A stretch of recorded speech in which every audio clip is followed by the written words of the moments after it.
Okay, welcome back. Well, I've been digging and sorting through all kind of wood, and we're going to come up with some nice stuff. I'm not going to try to come up with a ton of it, but what I come up with, I want it to be pretty nice. Now, one of the things I've got a fair amount. I'm going to be able to get a couple keeping chests, maybe 3 even, out of some crotch walnut. That's one of, I like most figured woods, but crotch walnut's really pretty spectacular if it's a good crotch. And just, I'm going to mention this, if you guys are in need of some crotch walnut, Bob Close just got a ton of it.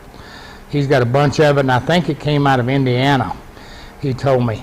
Now, experience has shown that when you're looking for walnut, the Midwestern walnut, Indiana, Illinois, up through there, Kansas, it's pretty nice. Okay. Now, this, I don't know if I showed you this or not. If not, I'm going to. This is the little teeny pipe box. Now, this one's out of quilted maple. Got the little drawer. But I want you to pay attention to the thickness of the wood. The wood is the wood's right at about 1/8 of an inch. Not a whole lot more.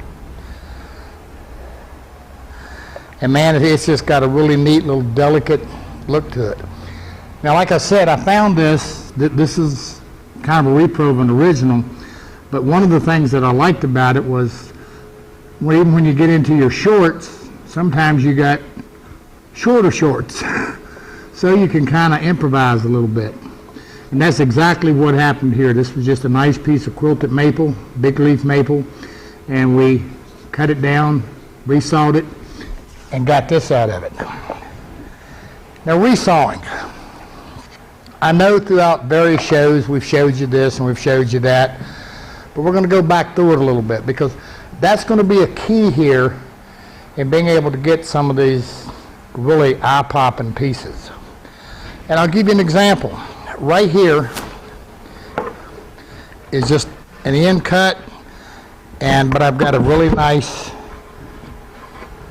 piece of cherry crotch wood right there. And if I can put that, if I can get a back of a box and this front piece out of it with the drawer front, I've got a pretty spectacular piece. And if I'm thick enough, I can get more than one, as long as I play my cards right. So what we're going to do is in this show, we're going to go through and we're going to take some pieces like this and we're going to look at them and say, okay, what is this going to yield? What can we get out of it? And why are we doing that? You take this piece. We've got chunk out down here. We've got a crack and split up here. But we got some pretty nice clean wood here. We've got some cathedral grain going here. So what are we going to get out of this? We've got some nice curl over here. So, we're going to have a lot of waste from this, there's no doubt. But the bottom line to it is we're going to get a lot of pretty wood out of it, and that's the key. And that's where the smalls allow you to use that. And I'm going to be honest with you, these things sell really well. We don't have any. They go. And before we get through with this little series, I'll tell you what we sell them for, because they're not exactly cheap.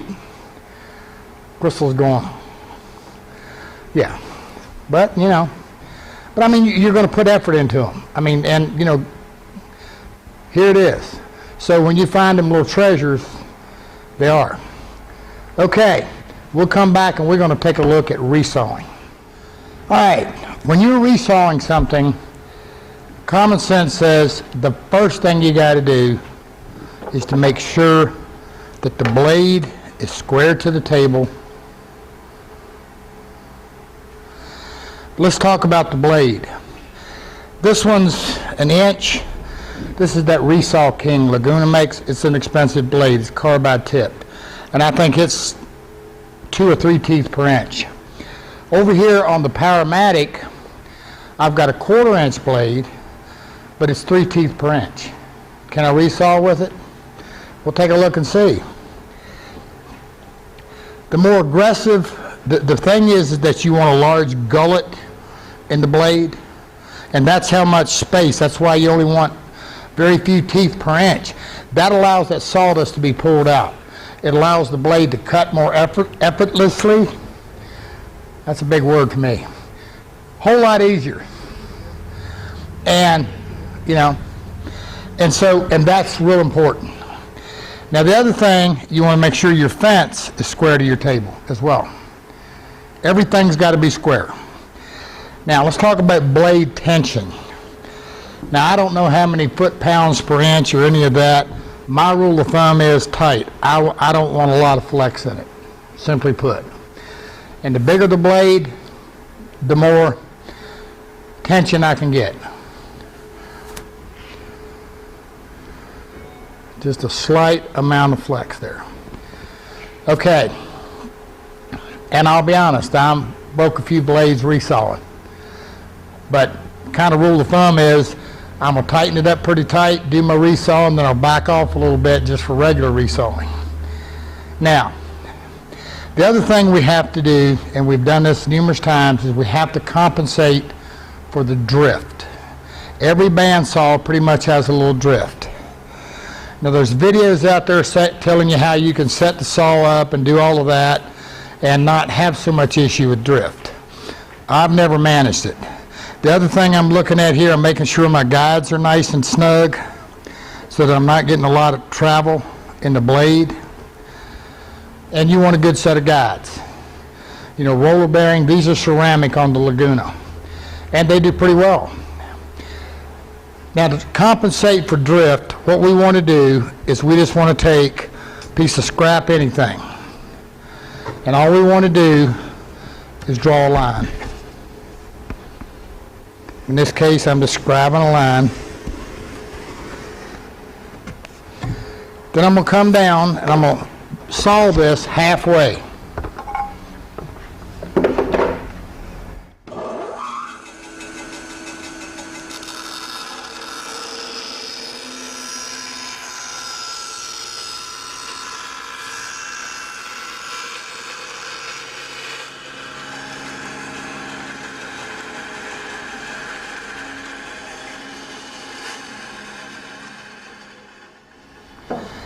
Now once I've done that, I want to make sure I keep it even. And I'm going to bring my fence over and set it to it. And as you can well see, this, whoops, I just moved. My fault.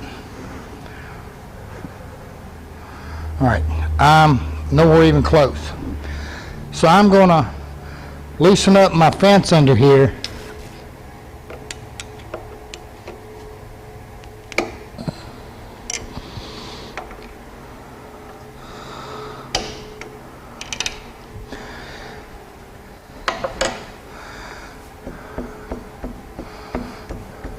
And get it dialed in, just like that. Now that means I'm cutting true.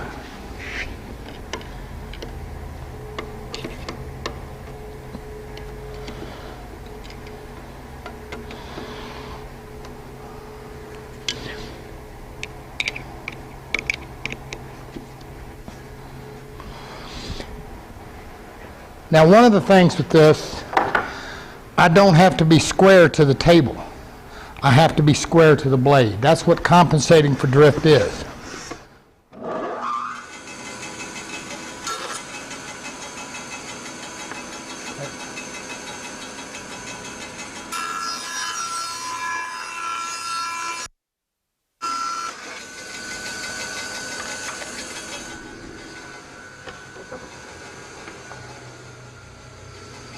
Now I want to measure .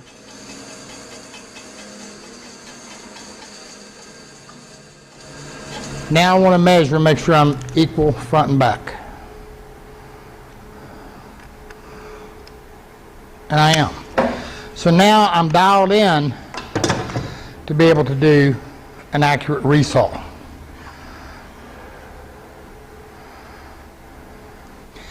Now one of the other things that I do is I like to scribe the top of whatever I'm going to be resawing so that I know exactly where I'm at. Let me grab some wood and I'll show you exactly what I'm talking about. All right, this piece of walnut is about 15/16. So I'm going to go to half of that. Actually, I'm going to go to actually, I'm going to go to 3/8. That'll compensate a little bit for the blade width.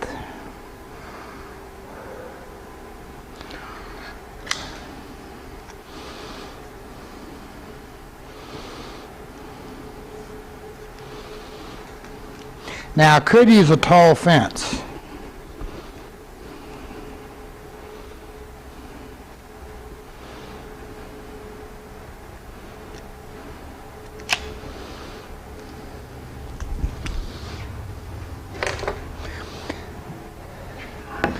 But all I'm going to do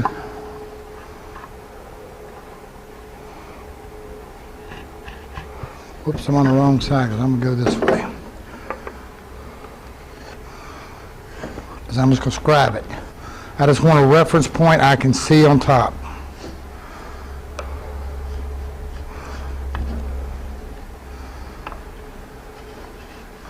Now this piece of wood's got a little twist to it, so it's not going to be a perfect cut. But when I stand up here, I can see where the top of it is. And this is going to be hard to see, I think, on camera, but there's a scribe line. And all I got to do as I'm going through is make sure that blade is tracking that scribe line, and I'll be fine.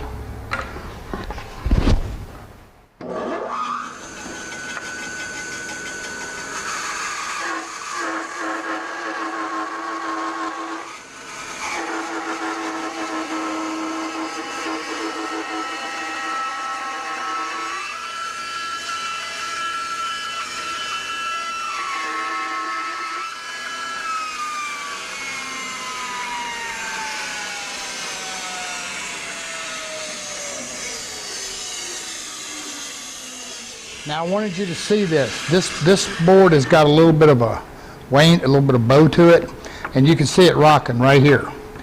Well, because a bandsaw only cuts in one position, it's like right at that one point, I can actually cut this and kind of track it.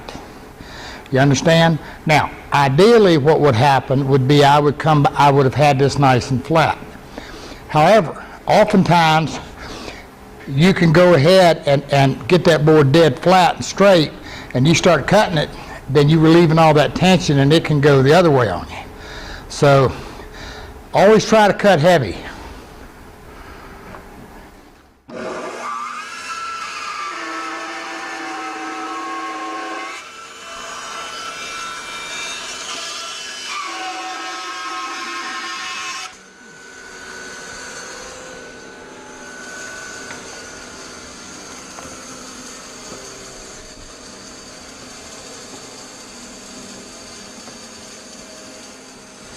Now, what's the point of this board? Well, if you paid attention, you don't have a lot going on. There's a little bit of crotch on the edge. However, what I can do is I can book match it, and if you look right here in the center, I've got a pretty neat looking pattern going on. Now, what can I do with that? I can put that right down the middle, use it for a pipe box front, be gorgeous, absolutely gorgeous. Now, the other thing with this board, like I said, it was kind of distorted. It's thinner on one end, thicker on the other, but we were able to resaw it just fine. So what I can do now is I can actually, just to size it up evenly, trim it up.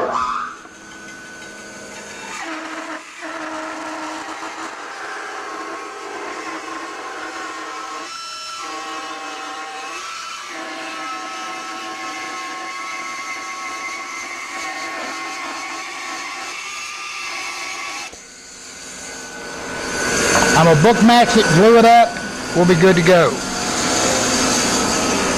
Now I can almost get another book match out of this because I had enough in that thick area. See what I'm showing you? Actually, I like that better.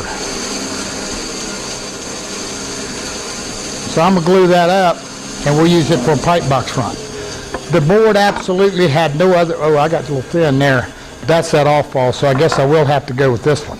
But that's because But this allows this piece of scrap that otherwise would just be totally useless to become something pretty attractive. All right, there's another alternative, and we're going to get over here to the Powermatic, and that is to use a bar.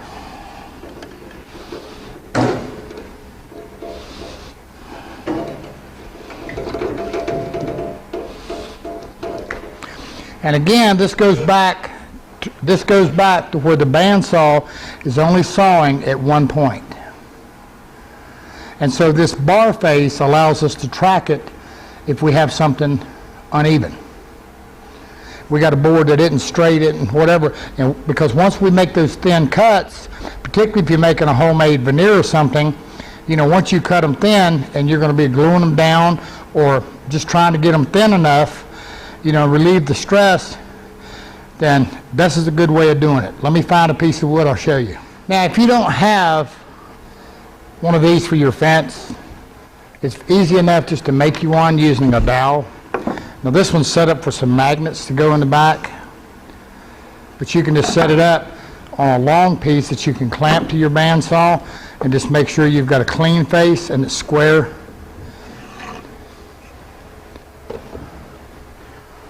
Now this is a piece of spalted maple, and I've got enough spalted maple to get a pretty nice keeping chest. But I'm also sitting at 1 1/4 inches. So resawing is going to allow me, I got a peanut on my arm. Sorry.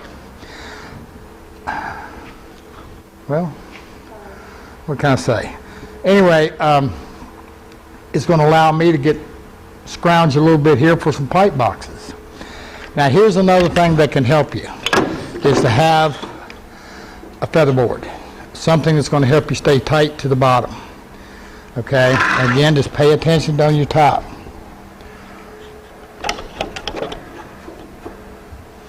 Now the other thing with this, see, by having that radius, I can go from just about any direction I want. I don't want to be too tight. I just want to help it keep me steady.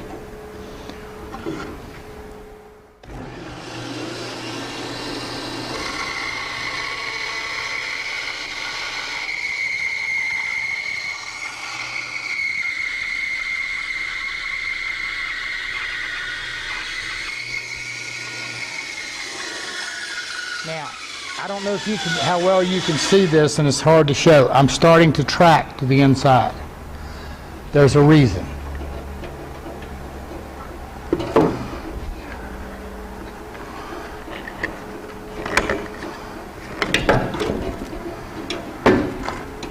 Come on, get out of there. Actually, there may be two. I'm also starting to pinch up a little bit. But the reason is, right there. See how much flex I got in that blade? It's going to let it do it. I'm going to throw some pressure to it.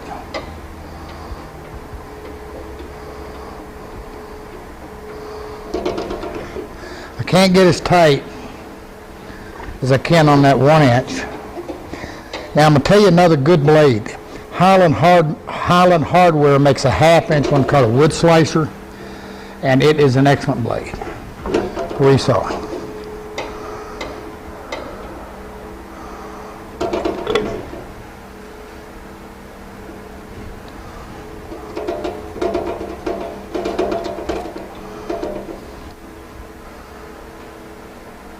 It's about as far as I'm going to go on a 1/4 inch blade.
Now,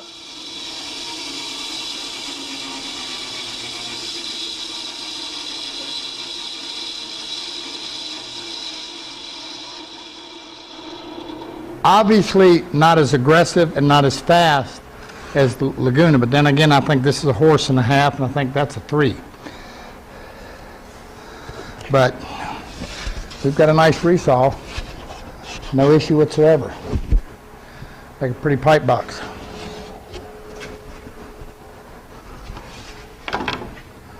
All right, let me see where I'm at here.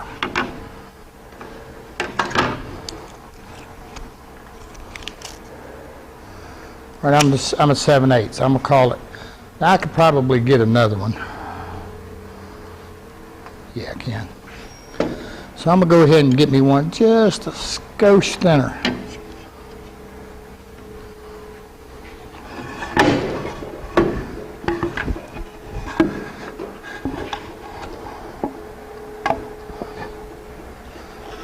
Now, I tell you what, let me set this up on the Laguna the same way. Let's see the difference.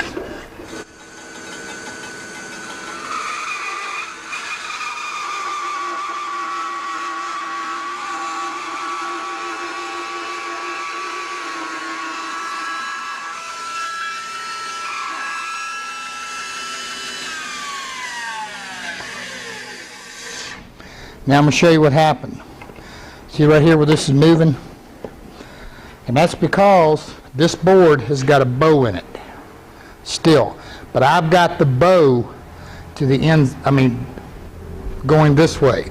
So that means with this vertical fence, what it's doing is it's forcing the edge, it's forcing the center out. And so my cut's not going to be consistent. So what's the answer to that? The answer is back to what we were doing, using the bar. By using the bar, what's happening is I'm hitting on the front edge and the back edge of the fence, and it's pushing this out.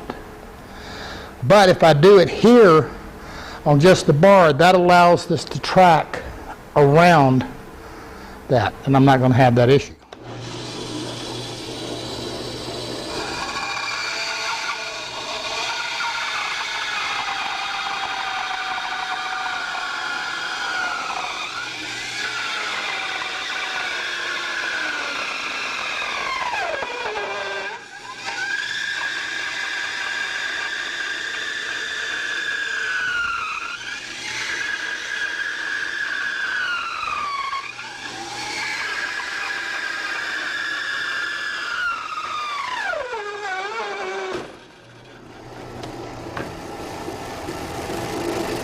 And we break a blade. Oops.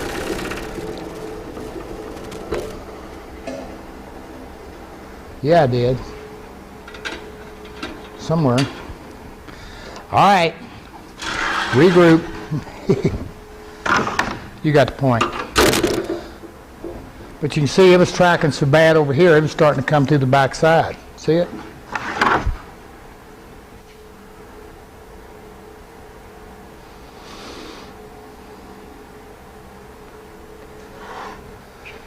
See, again, looking at this board, I've got this wane in it this way. So, when you've got this, it makes all the difference in the world if you've got a board that isn't exactly straight. Here's one. I'll put another blade on. Check this one out.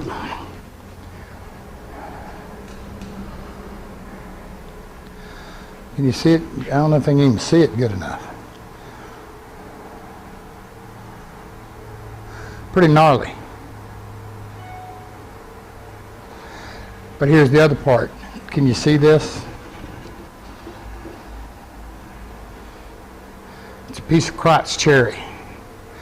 And if we split this, get them flat, and 2 drawer fronts, oh man, just absolutely would be gorgeous. And that's exactly what we're going to do with it. Okay, let me get my blade back and we'll get back to work. All right, technical issues resolved. Actually, I didn't break the blade. I had a guide here, looked like it seized up a little bit. I'm gonna have to get another bearing for it. And when it did, it caused the blade to push forward and simply popped it off. But while I was at it, I went ahead and put a 3/8 3/10 per inch.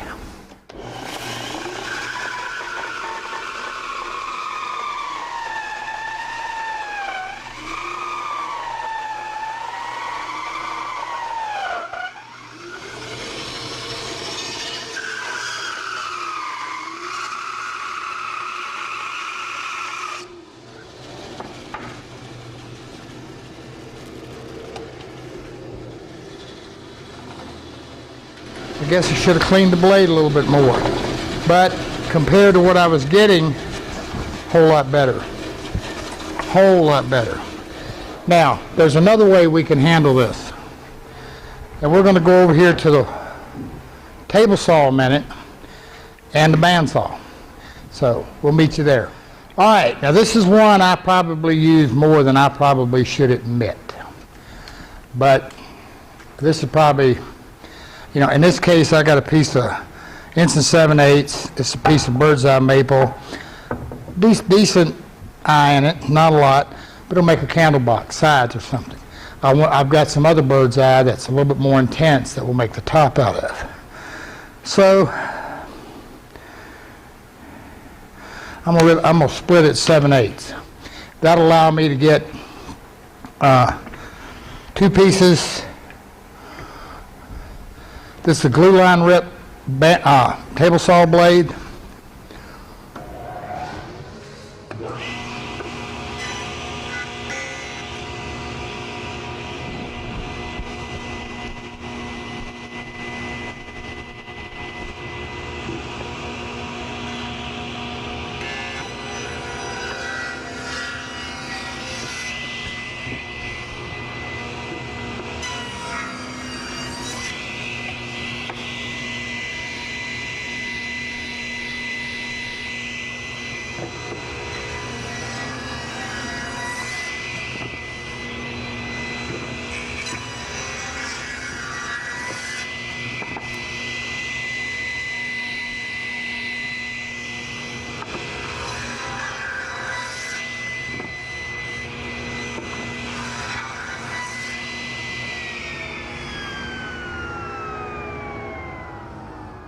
Now, I rarely go all the way through, even though this is wide enough, this blade full height, I can't, because I don't want to take a chance on this thing pinching, even though I'm running a splitter, and that's very important.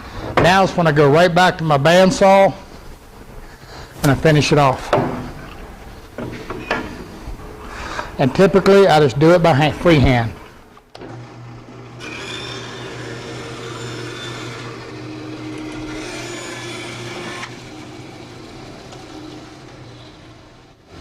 It doesn't get much easier than that, guys. Now, you know, of course, I've got to be able to come in here. Now I want to show you something. By doing that, and I told you I did it freehand, you're better off to use a guide or fence. But what that blade will do, it'll use the top and bottom kerf or the surface that the table saw left as a guide and go right down through. Works pretty good. Okay, when we come back, we're going to take a look at figuring out what some of this stuff's going to be and why it's going to be that. Okay, one of the things before I get into selecting the wood and whatever, I want to talk a little bit about resawing, particularly in the pipe boxes, where we've got these different shapes and whatever. The one caution I'm going to give you, and I mean, it's just really makes a lot of sense to be able to cut all of this out, cut everything the size, cut it out, resaw it, then plane it or sand it to thickness. Now I'm going to mention something here. When you're using thin woods like this, particularly when you get into this little guy, you got to be real careful when you're planing it, particularly if you don't have a helical head planer. Thin woods like to tear up real quick and easy. If you got a drum sander, that's your answer, and that's what I do. Now, but the biggest caution on this is when you're resawing it, you've got this blade running down.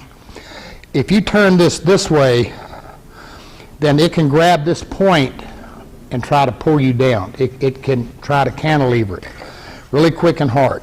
So you always want to go with the longest point on the bandsaw, down on the table. That way it can't do that. On the back of this little guy, for example, you would have a difficult time because right here it can try to tilt on you. As long as you keep good pressure back here, you're okay. But just be aware that aggressive blade can try to take this and jerk it on you. So go easy. Be careful with that. See, you get something like this front, it's not an issue. Okay, let's talk about, well, matter of fact, let's don't. Let's do our question. We didn't have any, that's why we didn't do it at the beginning of the show, but now we do. Kevin, he posted a question. He says, you talked about almost rotten maple being used, which again is our spalted maple. I tried resawing spalted maple into 1/16 to 1/32 slices. Boy, what a blowout of $50. I had holes from soft woods and areas where the wood had nothing solid to hang on to, so it just disintegrated. You talked about stabilizing the wood. Just wanted to remind you of it. Looking forward to seeing it discussed. Well, here we go. He's right. When you get this wood and it's soft like that, there's another term that's used up north. They call it doty. D-O-T-T-Y, like Dottie, but it's pronounced doty. Or maybe it's D-O-D-D-Y, I don't know. But anyway, in either case, he's right. Now this is the piece I had, and I went ahead and resawed it. But if I'm trying to do a thin veneer like that, what I'm going to do is I'm going to saw it into thicker pieces, number one. Then, not doing a commercial, I'm just telling you, this is my go-to. Our Blotch Control. It's got all those acrylics and all that stuff in there. It soaks in, it hardens the wood. Now, the other thing is it's a water base. Now let me explain that. This is going to, when we put this on, you're going to get an initial change of color, but as it dries, it's going to come back natural. If you use one of the wood hardeners, like Minwax has one and several have it, or even if you use a thin epoxy, that does well. However, it's going to change the color. It's going to brown it up. Now this is going to show a little brown, but, and when I say I'm going to load it up, I mean I'm going to soak it.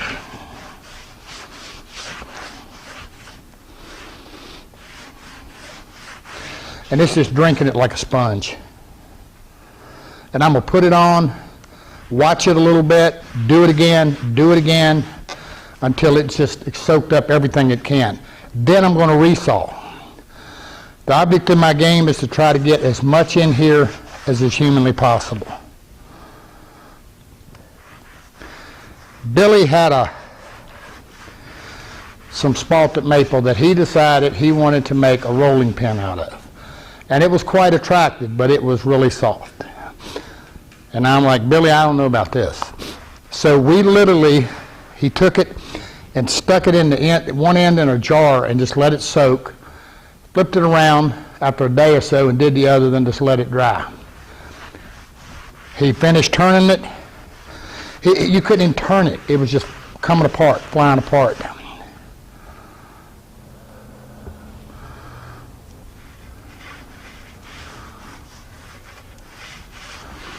All right, that dries. I'm just going to let it soak and dry.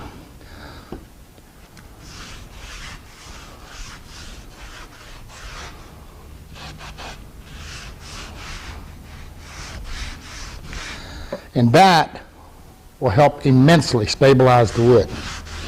Same thing if you're turning a bowl or something that's spalted. Now I got to stand it up. I don't want to lay it. I want to stand it up so it dries equally, or put it on some pyramids or something. The other place, and when we're talking about wood selection, one of the things I've got here after going through all of this, I've shown you some of this crotch wood, and I've got enough here to do a keeping chest. And you'll see this in the finishing. When we finish, we're going to be using the Blotch Control as well to keep the crotches, because we will be dyeing it, to keep the crotches from going really dark. Because when you've got a crotch wood like that, it's the same exact thing. You've got all that wood in there that's really absorbent. You know, it's not soft by any means, but it's quite absorbent. But what I've gone through and picked out is, and I'm going to get a couple keeping chests. I've got some more of this almost rotten wood that's going to make either a little small chest or, and in the case of this set I've got here, this was the one that I was just doing. I got enough to make a candle box, but then the thin piece, I'll be able to resaw it and make some of the smaller candle boxes.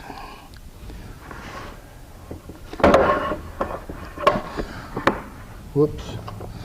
And this is the one we were kind of butchered up yesterday. But it's going to be the same thing. But again, it depends. Now this wood's pretty sound. This has got a lot of soft areas in it. And then I've got the tiger maple I'm going to do and the quilted maple. So we're going to have a pretty good smattering when we get into doing this. But one of the things I wanted to show you, when I'm picking this out, I'm seeing this as the top to a keeping chest. And I may have to, and one of the things for the keeping chest I want to remind you, we're going to build the box according to the wood. You know, there's not a set dimension on this. And that's one of the things I think you'll enjoy in this, is being able to read the wood and say, okay, what can I get here? And then we go get it. But see, I can see this. I've got an area, I can see this being the front of a chest.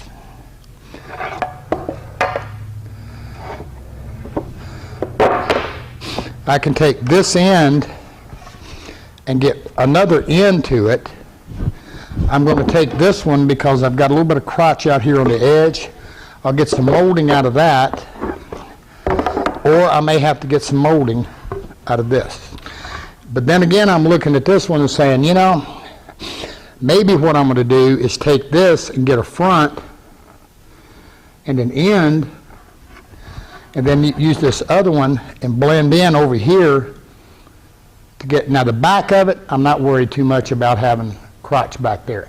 But if I can get that wraparound crotch, and then the top of it. Can you resaw that for it? Crystal said, can I resaw it? I can resaw it, but I'm not going to get a lot out of it because it's got a wane in it, and by the time I get it straight and flat, I'm not, but I will have some little ends off of it that, again, coming back to this little guy, you know, and the little teeny candle box.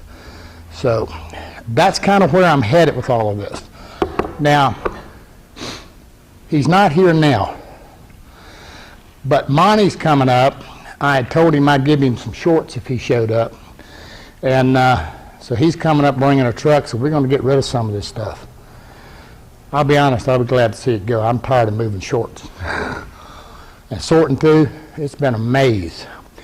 And so next week when we really get into starting to build them, you'll be able to see what we do. Now I'm going to throw you a curveball, so be ready. And this is on the dovetailing part of it. I'm going to do something a little bit different, particularly on the candle boxes. And I think you're really going to enjoy this, okay? We're going to come up, but this is only for you guys, because you're going to come up with something that's pretty easy to do, but really looks good. And I don't think anybody else out here is going to be figured it out. So next week, we'll get into it. Okay, we're going to shut the camera off, and I'm going to get the girls, and we'll see how the week went. All right, we're back to the rose between two thorns. And No. The thorn between two roses. you know, I keep getting that mixed up. Yeah, you do. Well, this past week, I did something I'm not really familiar with or really accustomed to. I actually took a few days off, and I didn't really know what to do with myself. And so I'll be showing you later. So actually what I did was came into the shop and started working on prototypes for Crystal's cabinet doors. That was my day off, but I enjoyed it. But now that we're going to, Crystal's daughter Nikki, who you guys have met, is in Guatemala. Yep. Well, yesterday we had a pretty good scare. What happened?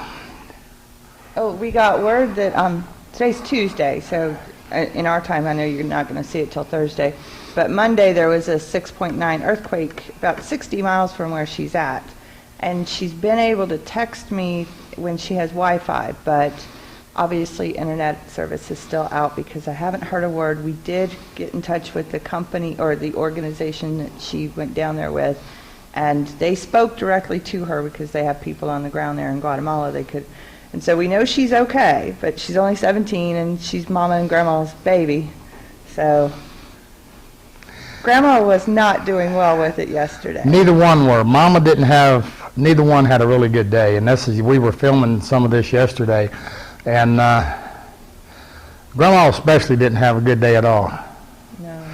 Grandma's used to fixing things, and Grandma couldn't fix this. Yeah, it was kind of tough day. So should be home Saturday, like 10 o'clock at night, but we're looking forward to it. So while she's gone, I'm redoing her room, which means I keep hauling things in for Charles to, hey, can you paint this white for me? Yeah, this has become Crystal's decorator shop. Yeah. So the room's going white and blue or something. It's navy. I can't zoom right now, but I was up till 3 in the morning painting it so that I could move the process along. And then with the white trim and then like a butter yellow is the accent color. I got you. And we've got a little desk, 2 lamps, and a picture to paint, and 4 picture frames. and 4 picture frames to make and paint. Yes.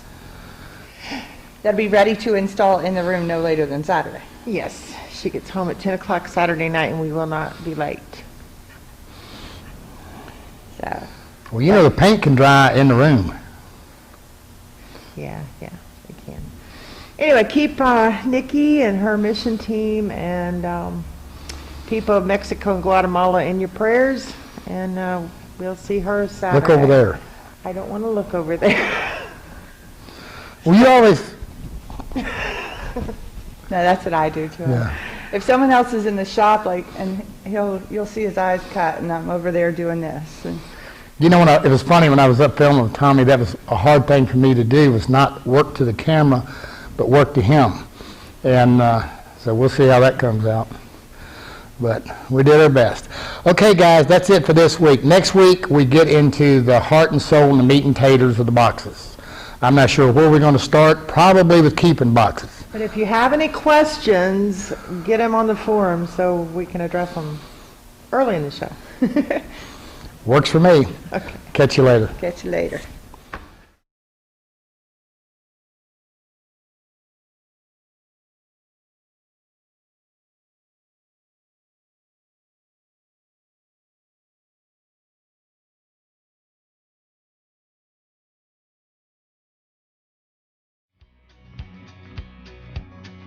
He gets off on country music, 'cause disco left him cold. And he's got young friends and a new wave, but he's just too friggin' old. And he dreams at night of Woodstock and the day John Lennon died. How the music made him happy and the silence made him cry. Yeah, he thinks of John sometimes, and he has to wonder why. 'Cause he's an old hippie and he don't know what to do. Should he hang on to the old? Should he grab on to the new? He's an old hippie, this new life is just a bust. He ain't trying to change nobody, he's just trying real hard to adjust. He was sure